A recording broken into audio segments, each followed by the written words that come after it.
Good morning and welcome to the ADS Securities Markets Update, and this is the first update for the week with a lot of developments in the FX market. China, we had also in Greece in addition to the US, and finally in gold, and we will discuss it all in our written reports which will be released or which will be sent out in the next few hours. But beginning with the FX market, the US dollar again rallied again on mixed economic releases from the US, but most importantly on Janet Yellen's testimony before the Congress. She reassured the market again that a rate hike is coming this year. However, she used again the well-known conditional statement that if the economy improves as expected. But the recent economic releases again remains below the Federal Reserve targets, which keeps September's rate hike estimates lower.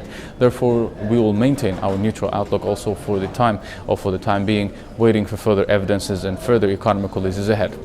In Greece, banks set to reopen today for the first time in 3 weeks. However, capital control remain the same, with a withdrawal limited to 420 euros a week, which is around like 80 euros a day, while also the deposit boxes are not affected with these controls and likely to be empty throughout the day. The good news is that Germany is ready for some flexibility with the Greek repayments, which basically likely to keep the optimism in place, which also likely to keep the equities in Europe or supported in Europe today. Thus, the euro may face another or more declines or more sell-off ahead. And in the meantime, the euro basically closed last week with a clear bearish engulfing candle, which changes the outlook on the short term to negative and may test the 1.0760 support area in the coming hours or in the coming days.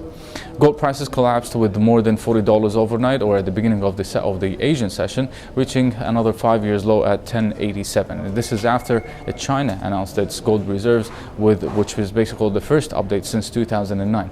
The People's Bank of China said that it owns about 1,658 metric tons, implying purchases of 100 tons a year, and this puts also China at the fifth place worldwide after the US, Germany, Italy, and also France.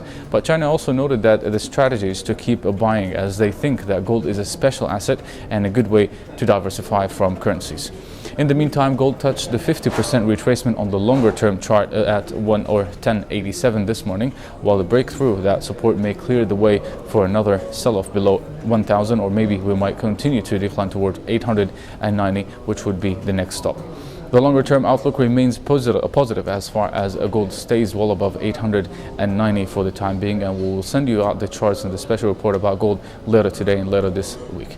This is it for today. You can follow us on our social media sites, Twitter, Facebook, and YouTube to get the latest economic releases, reports, and analysis, and wait our also charts and a special report about what happened in gold and what happened for the past few days in the market and what we basically expect this week, especially that we don't have that much economic release today. So this is it for today.